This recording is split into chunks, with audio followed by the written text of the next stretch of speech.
Everyone, welcome back to my channel. Today I have something kind of fun. We're going to talk about books. And I hope I'm not scaring you because I am wearing absolutely zero makeup. I woke up this morning, I did my hair, took my shower and everything. I'm just like, I know I need to film, but I just do not want to wear any makeup. I did my brows, that was it. That's all makeup is getting from me today. But it's been a really gloomy weekend. It's been rainy and cloudy and just depressing. Oh my goodness. And my neighbors moved, so I'm depressed about that. And I was the other day I had started to go across the street and I'm like, oh snap, they don't live here anymore. And so I just went back into my house, but I miss my neighbors so much. But we will be seeing each other soon. But I mean, it's not the same, not seeing them, across the street. But anyway, back to books. I love reading. I also love TV. And lately I have just been watching so much TV, and I get to the point where I just cannot focus when I try to read. When I was a kid, I had ADHD, and it was really hard to focus, or just sit still. And so my mom, she would, before I was put on like Ritalin and Adderall, my mom would have me sit down and read aloud, and that kind of helped me to focus. And I was still, doing something because I was, picturing the words that I was reading in my head. So it was a good way to just sit down, get out of my mom's hair for a little bit, and be quiet, I guess. But I'm telling you, being like, I don't know about how the kids today get into reading, but I remember when I was a kid, I was in like preschool, kindergarten. My mom had got hooked on phonics. You remember those commercials? Hooked on phonics worked for me. It really did work for me. It's awesome. But I had the tapes and my mom had, bought the tapes, and that's how I started reading.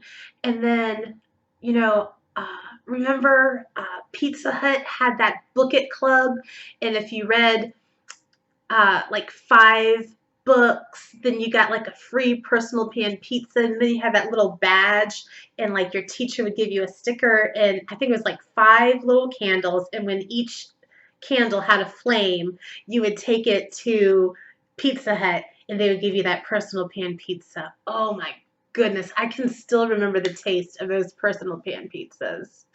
Oh my goodness, Pizza Hut was ish back in the day. I really, every once in a while, I'll get a little nostalgic and order a pizza from Pizza Hut. My husband, Jerry, he loves Pizza Hut. In me, the only way I will have Pizza Hut is if I have a stuffed crust pizza. I love me a stuffed crust pizza. Oh my goodness. So good. The only reason why we don't have Pizza Hut as much as excuse me, as we normally do is because they don't deliver to our neighborhood.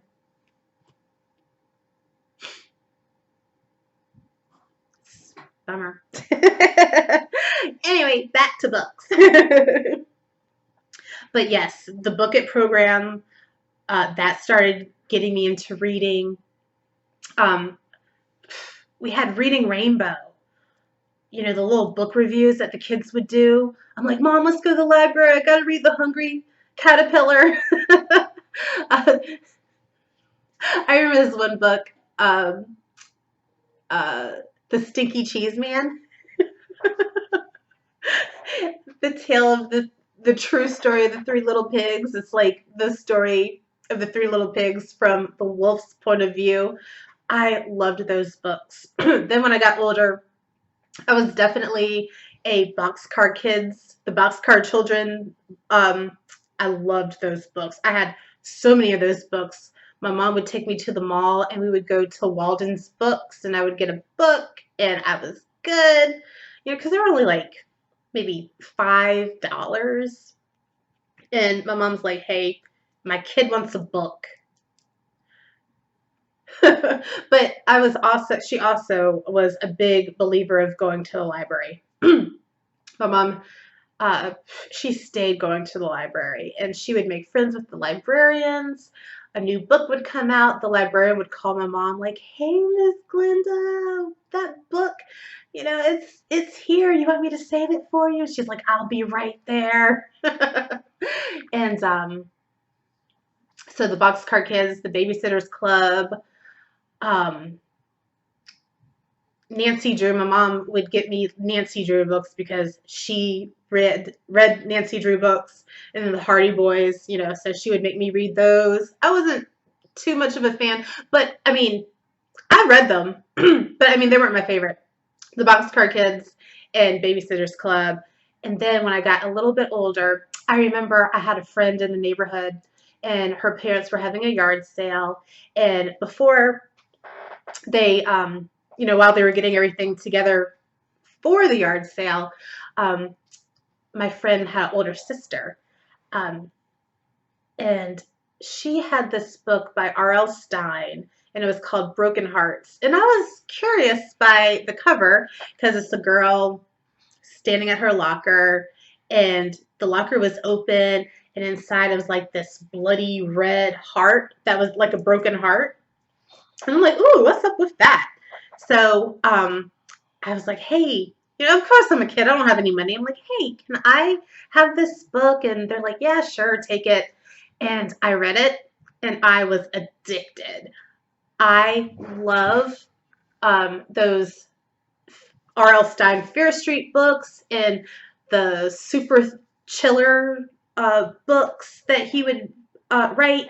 I wasn't a big fan of Goosebumps. I did read a few Goosebumps books, but those were just books that I would like, you know, borrow from the library. I wasn't a Goosebumps fan. Everyone's like, oh, Goosebumps, Goosebumps. I think when I started reading R.L. Stine, it was maybe a few years before Goosebumps. And I just thought they were so silly. But my favorite book was Say Cheese and Die. I remember reading that. Piano Lessons Can Be Murder because I was taking piano lessons like around the time that that book came out. That was a good one. I don't remember those Night of the Living Dummy books. Like I'll, you know, have my Kindle and I'll, you know, see R.L. Stine and, you know, they're talking about Night. I don't remember reading that one. But I was really into, I was into Fear Street and those super thrillers. Uh, ooh, the Fear Street Saga was my favorite kind of like collection of R.L. Stine books. So it started out with The Betrayal, then The Secret, then The Burning, because it was a trilogy. And then I remember one Christmas they had the trilogy, like all three books in one. I bought it and I lost it. I don't know what happened to it. And I'm not the kind of person to just lose things, especially things that I love. So I don't know what happened. Maybe it just accidentally got tossed. Maybe when I, you know, moved out for college, my parents are like, free room, get rid of all this stuff.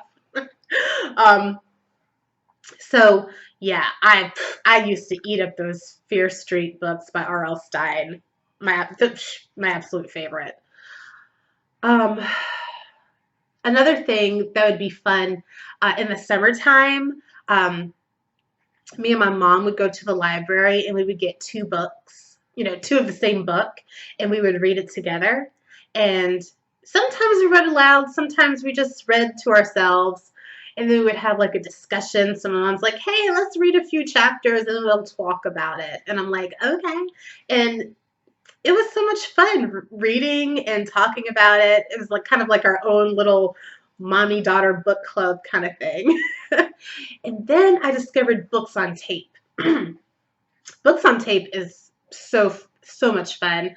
I'm a big fan of Audible. A lot of times when I download a Kindle book, I'll go ahead and spend a few extra dollars to get the Audible book or the audio book for it, because I have learned that, like with reading aloud or reading along um, to the audiobook, it helps me retain the information. And it also keeps me focused, because sometimes I'll be reading something, but my mind is like, oh my goodness, what am I going to make for dinner tonight? I need to go grocery shopping. I need to like do laundry. Like my eyes are moving, but I am not retaining anything that I'm reading. I can read like a couple pages. I'm like, what?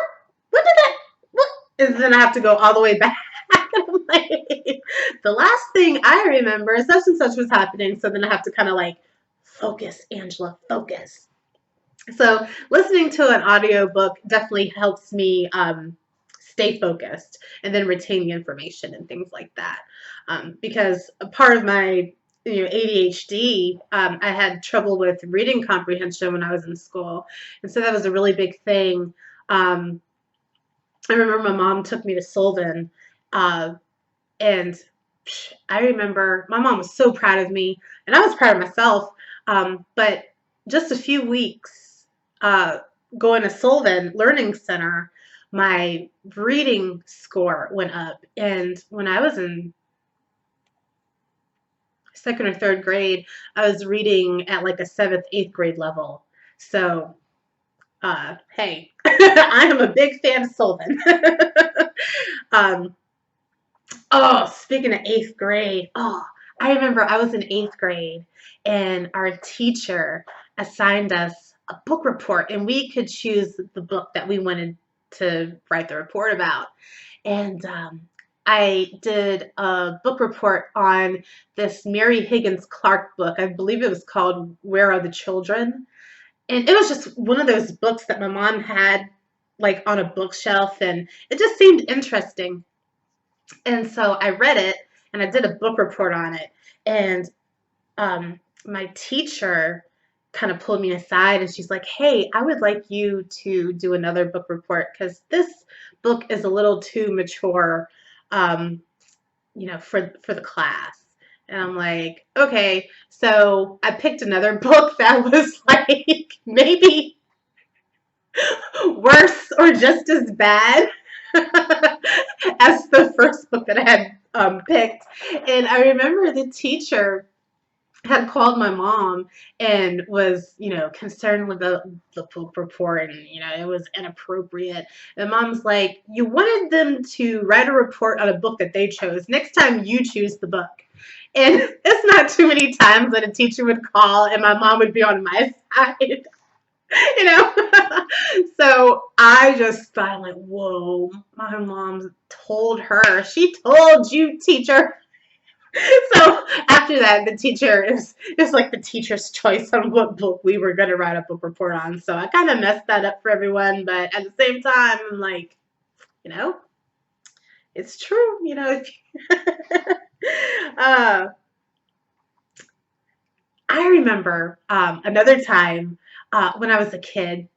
Grew up on PBS, and there was this kangaroo. Her name was Rita Roo, and she had this thing where if you read like 10 books and wrote reports on them, then you would get free tickets to the state fair, and you got to meet the Kratt brothers from Kratt's Creatures. And I read 10 books and I wrote reports on them, and I sent them to the address, and I got the tickets. And that was the first time that I had ever been to the state fair.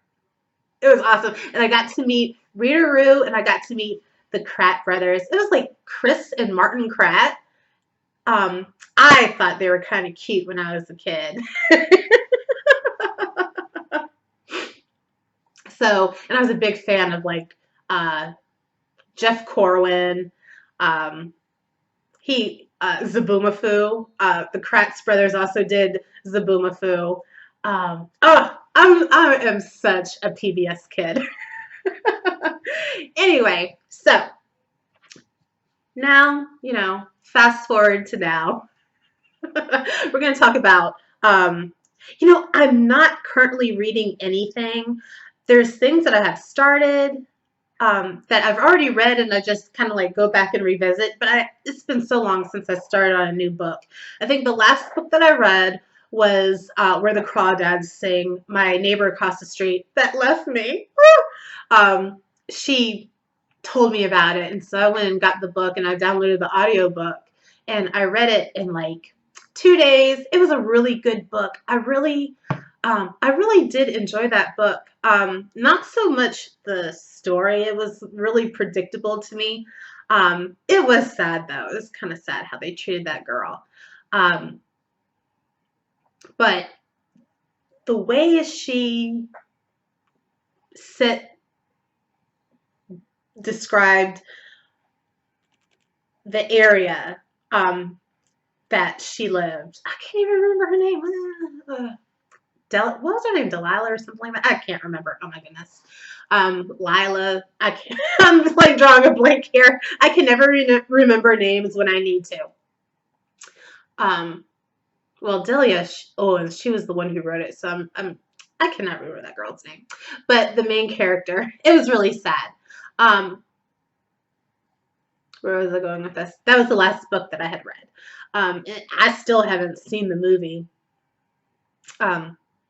But there is another author. Okay, so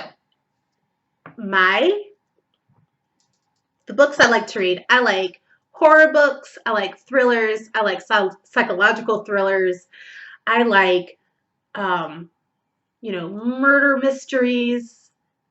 I love mysteries. I am not too big on fantasy books. I think the last fantasy books that I ever read were like, the Chronicles of Narnia, Lion, the Witch, and the Wardrobe, those kind of books. Not really my jam, but where was I going with this? I saw something outside and I totally lost my train of thought. Oh my goodness. I should close the blinds. But yeah, I'm not a big fantasy reader. I hate romance novels. Blah. I remember Fabio back in the day. He was like this romance novel model. Like, he was on all these book covers of the books that you would see in the grocery store. With the books and magazines, you'd see Fabio, and everyone's like, "Oh, Fabio!" He had some beautiful hair. He was handsome, but I mean, those women just went crazy. So yeah, I'm not a big romance reader. Danielle Still kind of killed that for me. I hated those kind of books, and Danielle Still was popular for that, where like the woman was in trouble and the man came and rescued her and then she fell in love with him. And, oh, man. I hate those damsel in distress kind of books, stories. It is sweet, but at the same time I'm like, come on, like, you don't need no man to rescue you. So yeah, I'm definitely horror, mysteries, true crime. I've never really read a true crime novel. But I love watching true crime, shows on TV. But I've never really read a true crime novel. Maybe I should get into that because I mean, what's scarier than something that actually happened, So my favorite author is, of course, Stephen King. I remember the first book that I read was The Shining. It was my mom's, and I just took it and read it. So Stephen King, number one, of course. Who else? Gillian Flynn. I like her, one, because I discovered her. I just happened to be at Barnes & Noble one day and I saw this book. It was called Sharp Objects. And it was just a black cover. and it had a razor. And I'm like, I think it was like dripping blood. I'm like, what's that about? Because me, I judge a book by its cover. I really do. The cover has to get my attention in order for me to even pick it up and, read the back to see, what it's about. Um, and kudos if the book is actually really good. But I mean, there's not been too many times where I've picked a book based on the cover and hated the story, I think I'm a good judge of covers, of book covers, at least. So Stephen King, Gillian Flynn. Um, Her first book I ever read was Sharp Objects, and then she came out with Dark Places, and then of course everyone went crazy over Gone Girl. I loved Gone Girl. And it was such a trip because like this whole time you start reading the book, you're just like, oh, poor Amy, like, oh, her husband is such an ass. And then once you get to the middle of the book, it completely flips and you're like, what? So you're just like, oh my goodness, I've spent like 200 pages hating this dude, and you're the one that I should have been hating. So that was a really good book. I loved that book. I read that maybe 2 or 3 times. And I watch the movie every once in a while. The movie is, it's something else.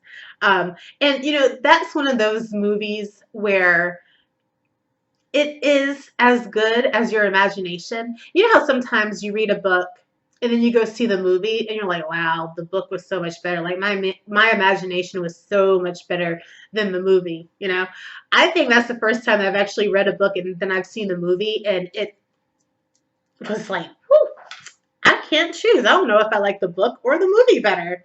I think they're kind of tied with that. Who else am I reading? Brady, what's his name? Brady Hendricks.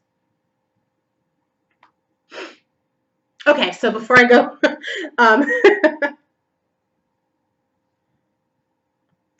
uh,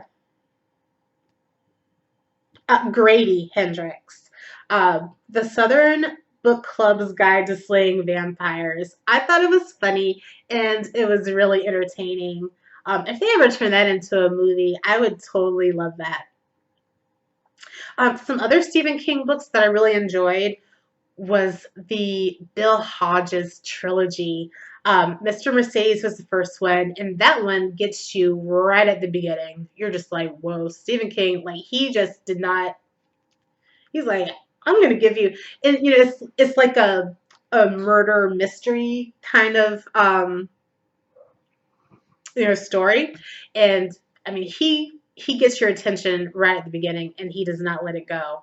So Mr. Mercedes was the first one. Finders Keepers was the second, and then End of Watch was the third in the trilogy. And then The Outsider. It's not part of the Mr. Mercedes trilogy, but it has a main character from that trilogy in The Outsider, and she helps, like solve the mystery.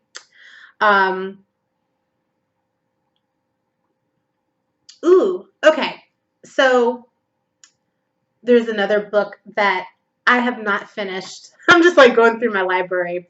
Children of Blood and Bone by Tomi Adeyemi. It was really good. I don't know why I stopped. I don't know why I stopped reading that. I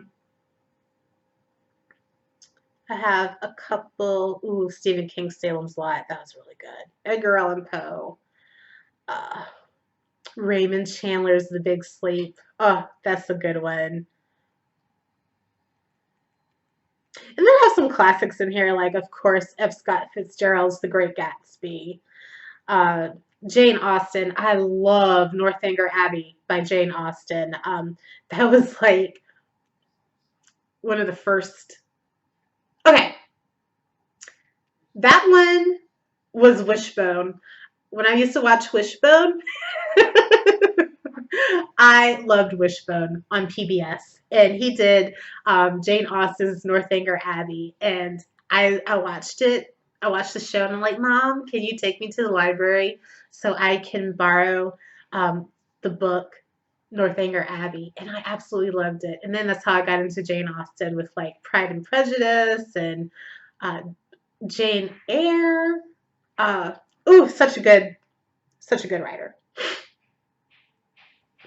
So I actually have a Jane. Oh, it's gonna download it.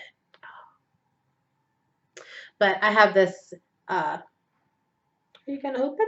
Jane Austen book collection. That's cool. Can you? Okay, here we go. Oops, sorry for the glare. Jane Austen collection.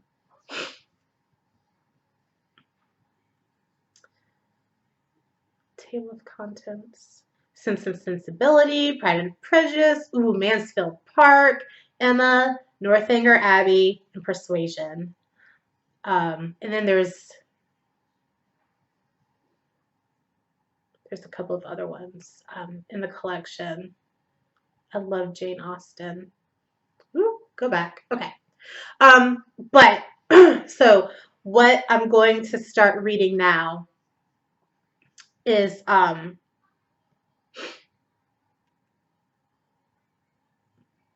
Verity by Colleen Hoover. Um, One thing that I like to do when I'm looking for a book to read is I'll Google, the New York Times bestseller list, and I noticed there were a lot of Colleen Hoover books up there. Um, she has uh, two books. It ends with us and it starts with us. That looks really interesting. But I heard some really good things about Verity. So I am going to start on that. And so after I read it, today is December 4th. After I read it, I will definitely do like a follow up and see, we'll talk about it. So, okay, let's start a book club. I've always wanted to be in a book club. My neighborhood, when I first moved here, we started a book club, and I had read the book, and then when it was time to talk about it, it was on Facebook. Only three people, um, including me, were in the chat to talk about the book, and I'm like, and then we never picked another book. I don't know what happened, but I was so sad. I'm like, I read this book, and we have no club now. Yeah, let's start a book club. Okay, so let me tell you what the book is about. Because God, I forgot. Like, why did I start reading this book? Okay, so there's a little blurb right at the top. It says, sublimely creepy. I like creepy.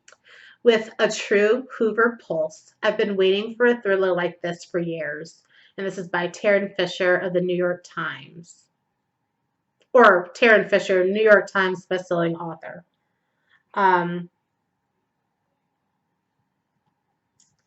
What is it about? Let's go.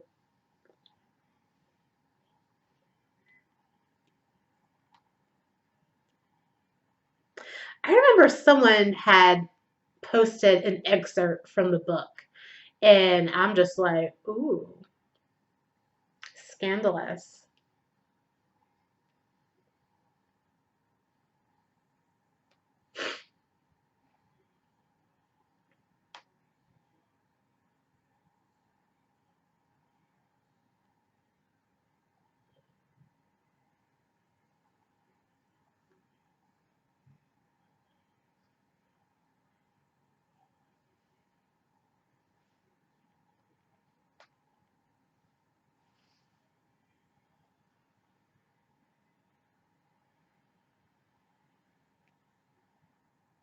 She has a lot of books. My goodness. There's another book that I want to read, The Seven Husbands of Evelyn Hugo by Taylor Jenkins Reid. That looks really interesting. I think I remember reading the blurb about that too. Um, Okay, so since it's up, let's talk about it. If you're looking for a book to take on holiday this summer, um, summer is like way over. The Seven Husbands of Evelyn Hugo has got all the glitz and glamour to make it a perfect beach read. And then, like the picture looks like really interesting. It kind of reminds me of, I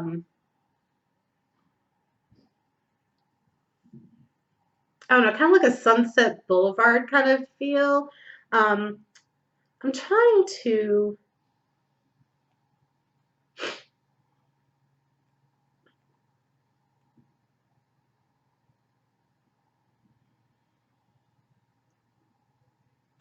One person gave it 5 out of 5, a true masterpiece.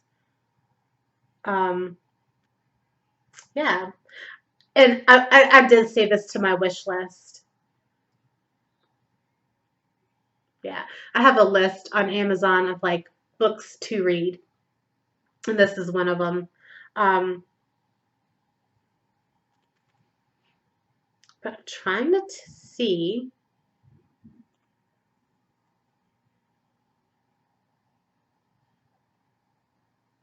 Okay, so Verity by Colleen Hoover is number 7 this week on the Amazon charts. And if you look at the New York Times bestsellers list, like for nonfiction, I mean for fiction, it's like Colleen Hoover, Colleen Hoover, Colleen Hoover, Colleen Hoover. She's like number 1 in the e-readers and then in paperbacks and hardcovers and everything. So I'm just like, man, she is doing the daggone thing. Okay. Okay, so it says, whose truth is the lie? Stay up all night reading this sensational psychological thriller that has readers obsessed from the number 1 New York Times bestselling author of It Ends With Us. Lauren Ashley is a struggling writer on the brink of financial ruin when she accepts the job offer of a lifetime. I did start reading this. Okay. I'm with it now. Okay.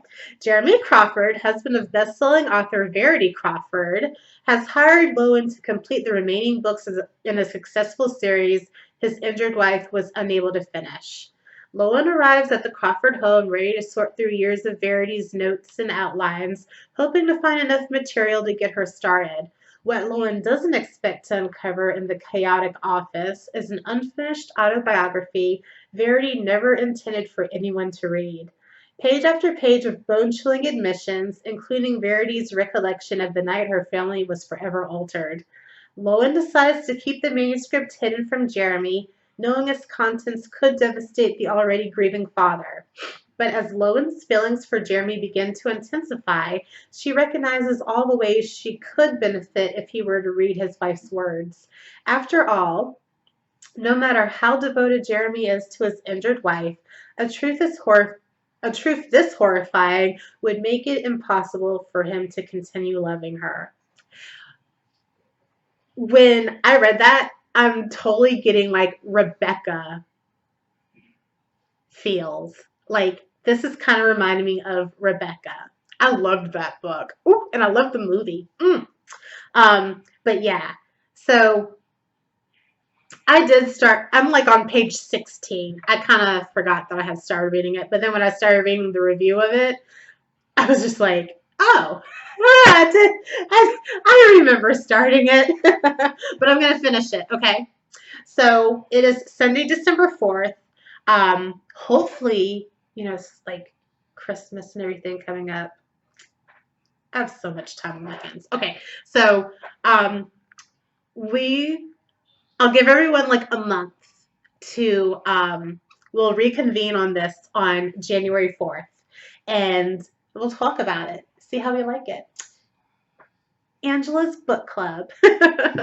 Okay. So, yeah. Thank you for listening and like hearing me rant talking about like, you know, going down memory lane. I love telling little stories of my childhood and growing up and stuff like that. Um, so I hope, if you uh, let me know in the comments if you have purchased Verity or if you've already read it, please no spoilers. But if you've already read it, tell me what you think. Like, what's your opinion on it and everything. Um, and then we'll talk about it again on in the new year. And then if you have any suggestions on what I should read next, remember I'm really into like psychological thrillers, mysteries, things like that. So let's do this. YouTube book club. So I will talk to you all later. If you are new to my channel, welcome. Don't forget to subscribe, like this video, and join my family, my little family. I'm loving it. I'm loving it. Okay. So I never know how to end these videos, but I will talk to you all later. Mwah. Bye. Happy reading.